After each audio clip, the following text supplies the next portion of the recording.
بسم اللہ الرحمن الرحیم۔ انسانی تاریخ خصوصاً مسلمانوں کی تاریخ میں کچھ ایسے کردار گزرے ہیں جو اگر کامیاب ہو جاتے، اپنے ہی غدار ان کے راستے کی رکاوٹ نہ بنتے اور ان کی زندگی اجازت دیتی تو آج دنیا کا نقشہ اور دنیا میں مسلمانوں اور عیسائیوں کی آبادی کا تناسب بہت مختلف ہوتا۔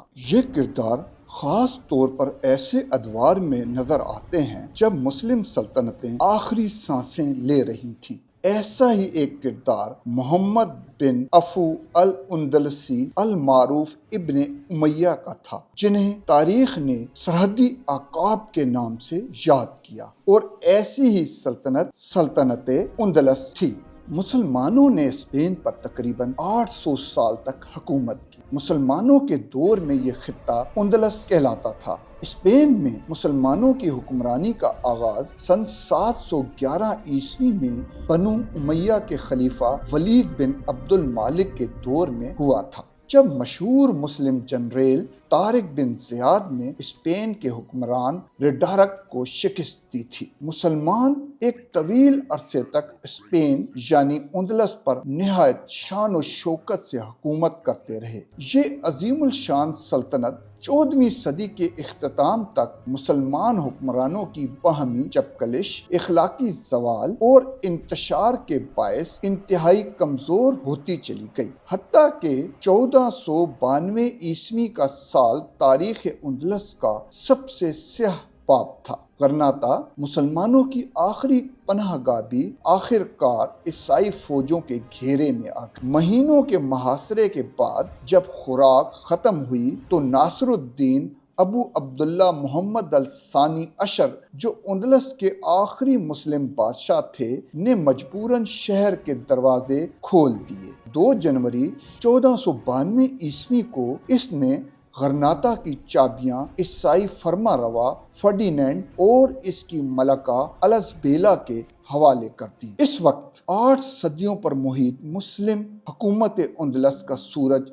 ہمیشہ کے لیے غروب ہو گیا۔ غرناطہ کے معاہدے کے مطابق فرڈینینڈ اور الزبیلا نے وعدہ کیا تھا کہ مسلمانوں کو ان کے دین، زبان اور ثقافت پر مکمل آزادی حاصل رہے گی، مگر یہ وعدہ جلد ہی دھوکہ ثابت ہوا۔ مساجد کو کلیسا بنایا جانے لگا، قرآن پر پابندی لگا دی گئی، عربی زبان بولنے پر سزا مقرر ہو گئی اور مسلمانوں کو عیسائی بنانے پر مجبور کیا جانے لگا۔ جو انکار کرتا اسے تفتیشی عدالت کے سامنے لایا جاتا، جہاں ایمان جرم بن گیا تھا اور سچ بولنا سزائے موت کے مترادف تھا۔ ان عدالتوں سے مسلمانوں کو بھیانک سزائیں دی جاتی۔ ظلم اور ستم کی ایسی داستانیں رقم ہوئیں جو انسانی تاریخ نے پہلے کبھی نہ دیکھی نہ سنی تھی۔ سلطنت غرناطہ کے ختم ہو جانے کے بعد بھی مسلمانوں کا ایمان زندہ رہا۔ وہ خفیہ طور پر نمازیں پڑھتے، گھروں میں اذانیں دیتے اور قرآن کے چھوٹے چھوٹے حصے کر کے کپڑوں کے اندر چھپا کر رکھتے تھے۔ مسلمان لڑکیوں کو زبردستی عیسائی نوجوانوں سے شادیوں پر مجبور کیا جانے لگا۔ ایسے میں مسلمان خصوصاً نوجوان نسل کے دلوں میں ایک نیا جذبہ ابھرا کہ اگرچہ ہمارے آباء و اجداد اسپین میں اپنی حکومت نہیں بچا سکے تو پھر بھی اس ذلت کی زندگی سے بہتر ہے عزت اور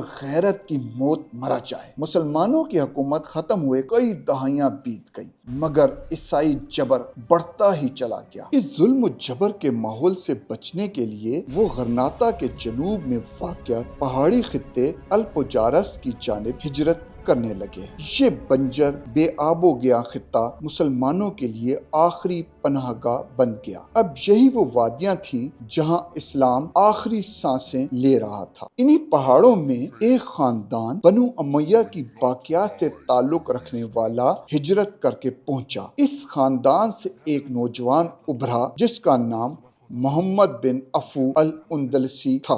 وہ خوبرو، زیرک اور باہمت شخص تھا۔ اس کے آباء و اجداد کبھی امیہ خلافت کے سپاہی رہے تھے، اس لیے وہ اپنے نسب پر فخر کرتا تھا۔ اس نے چند باہمت ساتھی ساتھ ملا کر عیسائی حکمرانوں کے مفادات پر چھوٹے چھوٹے حملے کرنے شروع کر دیے۔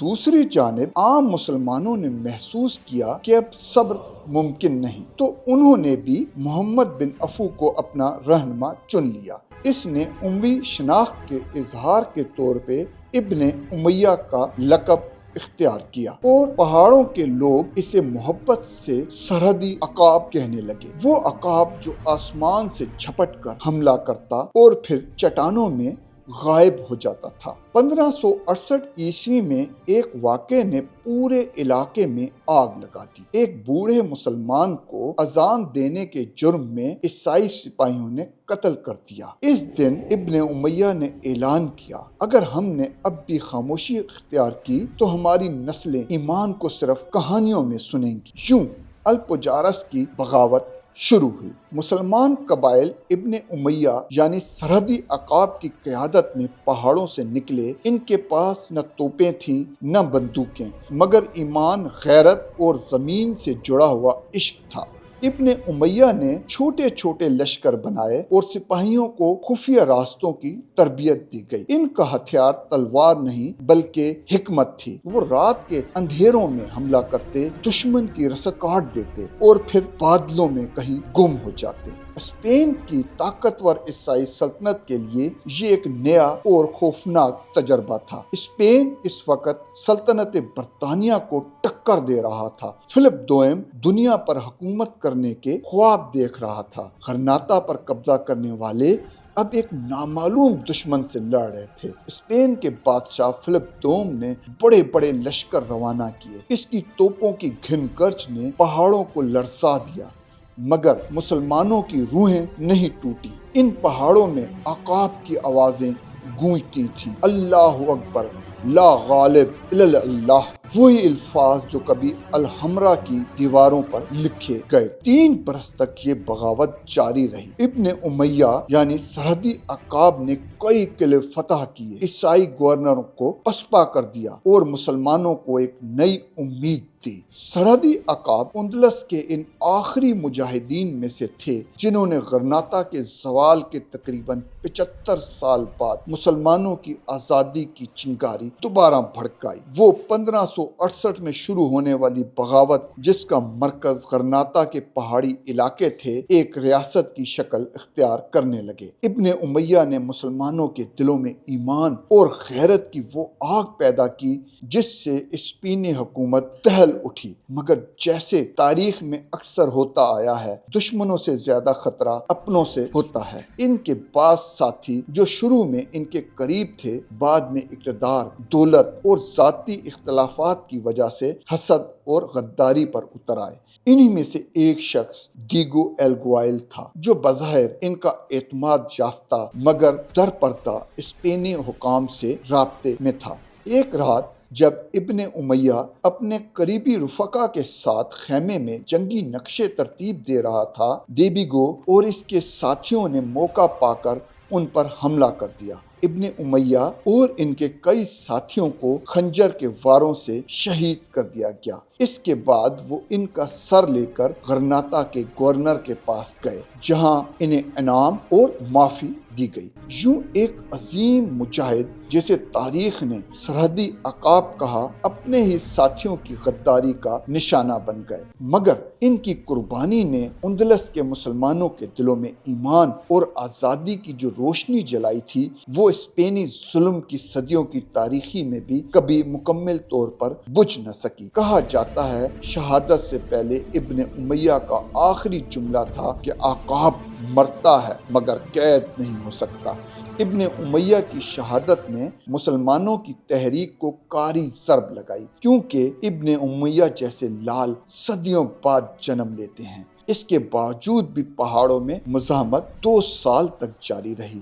الپجاس کی بغاوت ابن امیہ کے 3 سالہ دور کو ملا کر 5 سال تک جاری رہی، لیکن کوئی بھی مسلمان حکمران ان کی مدد کو نہ پہنچا۔ ان کی شہادت کے بعد غداروں کی مدد سے عیسائیوں نے بڑے بڑے حملے کیے، فتح کیے قلعے ایک ایک کر کے واپس چھینے جانے لگے۔ الپجارس کے بیشتر علاقوں کو جلا کر خاک کر دیا گیا۔ مسلمانوں کے لیے کوئی جائے پناہ نہ تھی۔ مسلمانوں کو یا تو قتل کر دیا گیا یا غلام بنا لیا گیا۔ چند خوش قسمت افراد مسلمانوں اور رحم دل عیسائیوں کے بحری جہازوں میں چھپ چھپا کر ہجرت کرنے میں بھی کامیاب ہوئے۔ وہ مراکش، الجزائر اور تیونس میں جا بسے، جہاں انہوں نے اندلس کی یاد کو سینوں میں محفوظ رکھا۔ لیکن اسپین کے وہ پہاڑ آج بھی گواہی دیتے ہیں کہ کبھی ان وادیوں میں ایک سرحدی عقاب اڑا کرتا تھا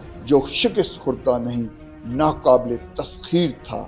رات کی خاموشی میں اگر آپ الپجارس کے پہاڑوں پر کھڑے ہوں تو ہواؤں کے ساتھ اذان کی ہلکی گونج سنائی دیتی ہے، جیسے ابن امیہ اب بھی اپنی سرزمین کے اوپر پرواز کر رہا ہو۔ اس کی پرواز ختم نہیں ہوئی، کیونکہ وہ صرف ایک شخص نہیں تھا، وہ اندلس کی روح تھا جو آج بھی وقت کے پردے میں زندہ ہے۔